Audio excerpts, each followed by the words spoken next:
Welcome back to the Hot 7 Nightly News. Thank you for staying with us.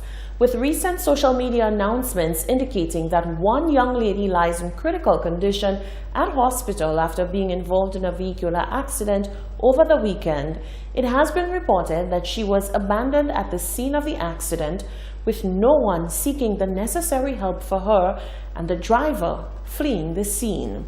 Station Officer Jermaine William of the St. Lucia Fire Service Department says that abandonment of accident victims falls under the purview of the Royal St. Lucia Police Force. Solange Alfred tells us more. Out of 81 emergency situations attended to by the St. Lucia Fire Service Department over the weekend of March 8th to 11th, one of them stood out significantly.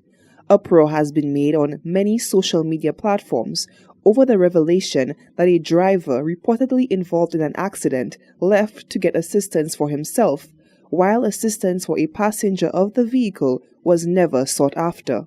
The mother of the abandoned victim took to social media to share the story of her daughter, making a desperate plea to users as to what her next steps should be to seek reprise for her deserted daughter. Station Officer Jermaine William of the Fire Service Department indicated that abandonment of victims at the scene of an accident is a serious issue that must be handled by the Royal St. Lucia Police Force. That is a job for the police. Our job is to rescue and treat and transport. So that is what we do. If an individual is involved in an accident and that person is abandoned, then that matter is referred to the police for investigation. The mother of the abandoned victim indicated in her social media post that her daughter is nursing a fractured skull and as a result, her eyes are swollen shut. Meanwhile, Station Officer William provided insight into another incident that occurred over the weekend of the 8th. He reported that a fire in the community of Bocage was responded to by the department. That fire occurred at Bocage on the 10th of March 2019 at approximately 24 minutes past midnight. The officers reported that the structure was completely destroyed and that the sole inhabitant was reported to have been of unsound mind. Within the Southern Division, there were a total of 31 ambulance calls.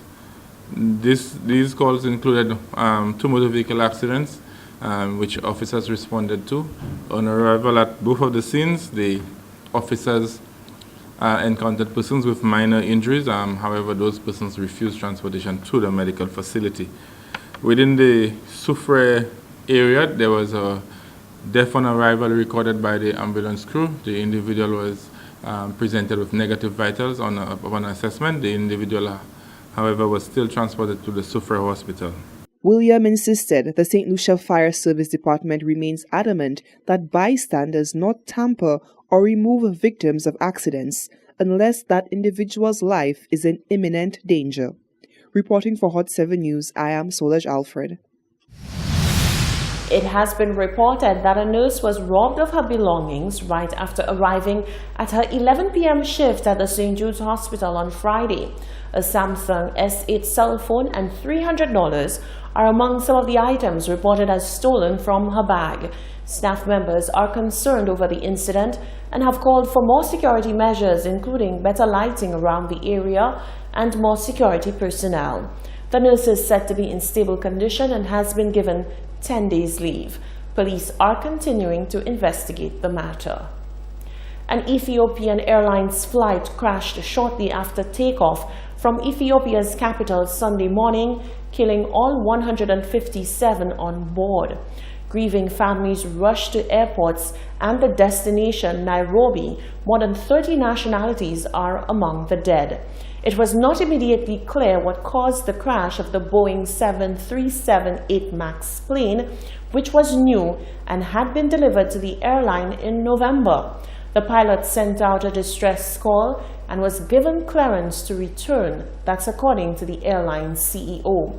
The crash shattered more than 2 years of relative calm in African skies, where travel had been long chaotic. It also was a serious blow to state-owned Ethiopian Airlines, which has expanded to become the continent's largest and best-managed carrier and turned the gateway and turned Adidas Ababa into the gateway to Africa. In other news, the government of St. Lucia, via the National Competitiveness and Productivity Council, is seeking to encourage increased levels of competitiveness within St. Lucia via the development of a competitiveness agenda. From March 4th to the 8th, a consultant hired to develop the competitiveness agenda solicited input from key stakeholders on the various pillars of competitiveness which drive economic growth. The National Competitiveness and Productivity Council, NCPC, via funding from Compete Caribbean, commenced work on the National Competitiveness Agenda for St. Lucia. The National Competitiveness Agenda, once completed, will provide the NCPC with the framework to measure how well St. Lucia is performing as it relates to the various actions, policies and initiatives undertaken to improve the island's competitiveness. Fiona Hingston is the director of the NCPC. When you speak of competitiveness, it's important to benchmark yourself. So the World Economic Forum has established 12 pillars of competitiveness by which we are to measure, well, countries are to measure themselves in terms of how well they are doing in relation to competitiveness. Hingston noted that the 12 pillars of competitiveness are broken down into 4 main categories, first of which is the creation of the enabling environment. The second category, the human capital, where you look at the skills of the population as well as the health of the population, markets in terms of trade, how are you doing in that area, and the innovation ecosystem, looking at the ease of doing business environment as well as the innovation capability.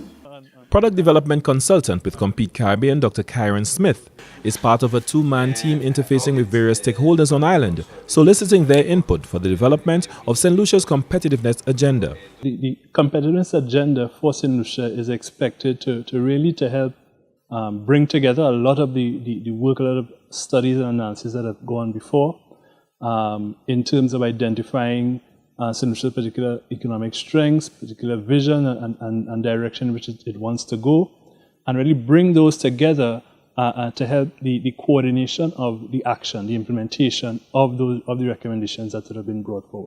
He noted that Compete Caribbean operates on the perspective that in order to have a strong and resilient Caribbean, you need a strong and resilient private sector.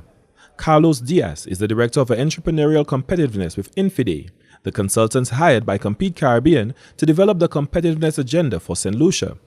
Infide is a private international consultancy firm based in Spain, specializing in economic development policies and innovation strategies for national and regional governments around the world. In this week we will have a lot of interviews and roundtables with representatives of the pillars of the competitiveness of the country. And the focus of these meetings is to gather information about the competitiveness and productivity situation of the country. The NCPC director noted that the formulation of the competitiveness agenda for St. Lucia will involve multiple consultations with the private sector, civil society organizations, the youth, among other important stakeholders. For the National Competitiveness and Productivity Unit, Glenn Simon reporting.